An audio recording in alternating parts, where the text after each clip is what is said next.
Allez. On est un peu en train de dériver là. Voilà. À 31 ans, Sandra est créatrice de voyages d'aventure pour une agence française. D'après ce que j'ai vu sur les programmes des concurrents, ils n'ont pas ça. Sa mission, fabriquer des circuits inédits pour des touristes en quête d'authenticité et de sensations fortes. Spécialiste de l'Amérique latine, Sandra s'attaque pour la première fois à la péninsule du Yucatan. Tu vois la végétation à perte de vue.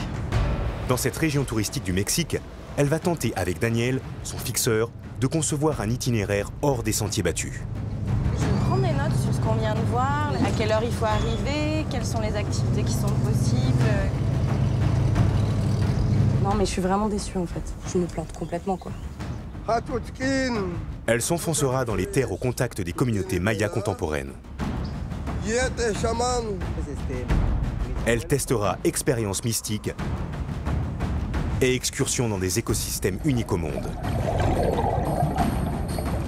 Alors ça fait froid quand même, non? Bienvenue dans l'épopée d'une chasseuse d'aventure.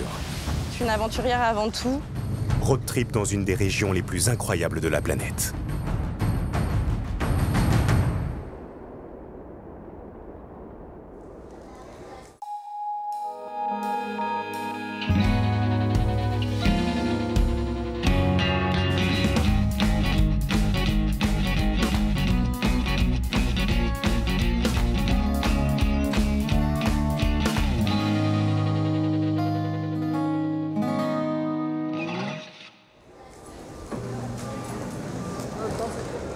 Ah, c'est de ce côté?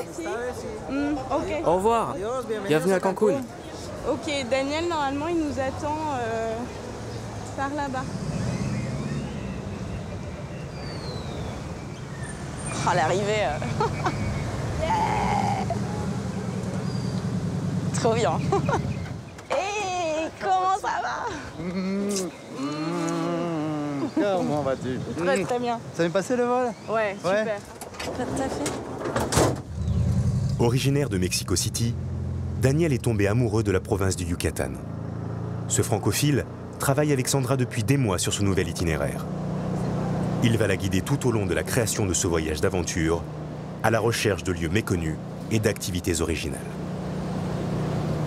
Donc la péninsule du Yucatan a la caractéristique d'être un endroit où tu peux être dans la journée dans la jungle, loger dans une ville coloniale, aller plonger dans les Caraïbes, visiter un site archéologique.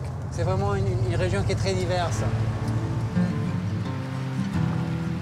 Située au sud-est du Mexique, la péninsule du Yucatan est grande comme un quart de la France. Bordée par la mer des Caraïbes à l'est, par le golfe du Mexique à l'ouest, ses plages de sable fin lui confèrent une renommée touristique internationale. En fait, on a une très mauvaise opinion du Yucatan et on voit vraiment le côté spring breaker de Cancun. Alors qu'en fait, pas du tout. Si on se balade vraiment dans le Yucatan et qu'on va vraiment à la rencontre des gens et qu'on va chercher les petits sites mayas, on se rend compte que finalement, on est loin de ce côté touristique-là. Berceau des Mayas, l'empreinte de cette civilisation demeure très forte dans la péninsule du Yucatan. Impossible de concevoir un périple au Mexique sans débuter par la visite des sites archéologiques, l'attrait touristique majeur. Parmi eux, Ekbalam, vestige d'une cité-État maya très importante jusqu'à l'arrivée des conquistadors. Pour ce premier repérage, Sandra doit veiller à ne pas mêler ses futurs clients au flot des touristes.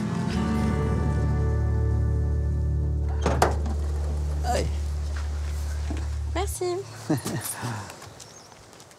Donc là, on rentre au site d'Ekbalam. On voit une des portes de la ville qui reste encore découverte. Tu vois la porte là-bas. Et normalement, dans chaque site archéologique, tu as une structure qui vraiment dépasse toutes les autres. Démarré en 1994, les fouilles ont exhumé cet immense bâtiment de plus de 30 mètres. Donc voilà la pyramide principale. La population, la plupart, ne vivait pas sur les sites même. Ils étaient dans les alentours, ils venaient pour les cérémonies, pour les offrandes. Et il y avait cette interaction entre les sites archéologiques et la vie paysanne et la vie de tous les jours. Là, tu as la pyramide principale, mais tu as enseveli, tu as encore une pyramide de ce côté-là, 3 autres de ce côté-là. Oui, une au fond là-bas. Bon. Voilà. Et là, ce qu'on voit, c'est les codecs, non? Voilà, c'est l'écriture maya, hiéroglyphe maya. Donc, il faut savoir que c'est une écriture idéographique, un peu comme les géographes égyptiens. Donc, chaque image représente une idée. C'est impressionnant. Quand on voit ces temples qui sont immenses, voilà, on se demande un peu aussi comment ça a pu être construit. À l'époque, en tout cas. La partie culturelle et civilisation qui est vraiment méconnue des clients. Et ce qui est intéressant sur le site d'Ekbalam, c'est que c'est un tout petit site et comme on le voit, il n'y a pas grand monde. Donc ça attire pas non plus beaucoup de touristes ici. Et pourtant, ça reste un temple très beau et majestueux. Mm. Oui. Bon, combien il y a de marches là? Ça commence à compter, on est à la 3e là. Et bon, il faut savoir que les pyramides sont d'une façon ou d'une autre une structure pour communiquer avec les dieux. Donc de là l'importance de la hauteur. Et les Mayas croyaient à différents mondes. L'inframonde étant l'un d'eux, et le monde terrestre, et le monde des cieux. Tu vois la végétation à perte de vue. On se demande même s'il y a un village aux alentours. On y resterait bien, non? Il y a l'air en plus, parce qu'il fait quand même très chaud, on s'en rend pas compte, mais il fait chaud. Ah. C'est beau, hein? C'est incroyable. Moi, ça me fait penser, quand je suis juste au sommet de la pyramide, j'imagine le prêtre qui arrive avec son offrande, il a tout son peuple en bas qui le regarde, et il sait qu'il est le seul à avoir cette vue-là.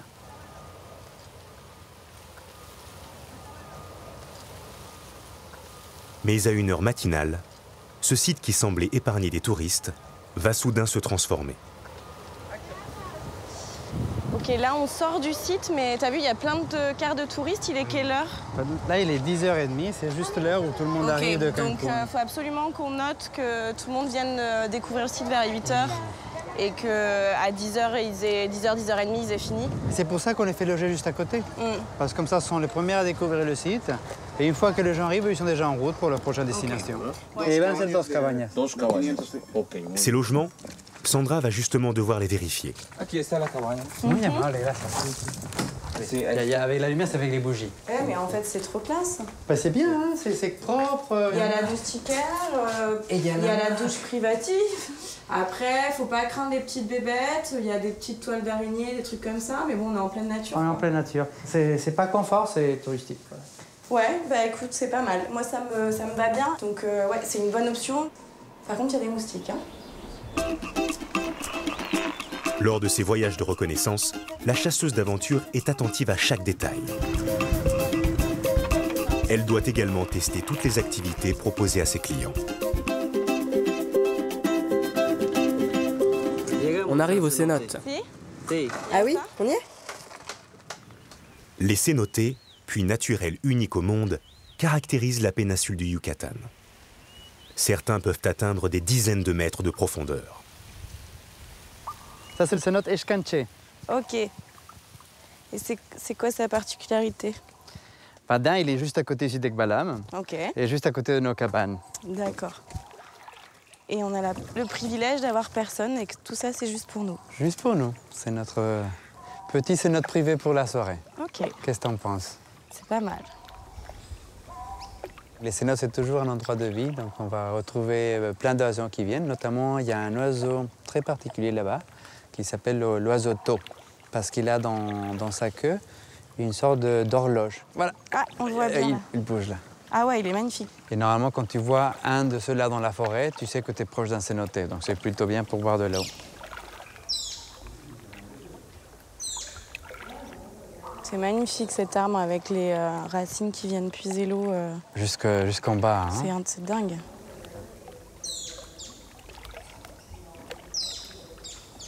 Et donc ça, tout ça, c'est du calcaire là? Ouais, c'est la roche calcaire. Pas tout le Yucatan en fait. Et la particularité, c'est que le calcaire filtre l'eau. Donc étant donné qu'il filtre l'eau, au lieu d'avoir des rivières, nous avons une sorte de gruyère. C'est bon, les cénotes, c'est quand ces rivières-là, ça creuse à l'intérieur jusqu'à un moment donné où la voûte tombe. Okay. Et quand elle tombe dans l'eau, ça fait ces grands trous d'eau.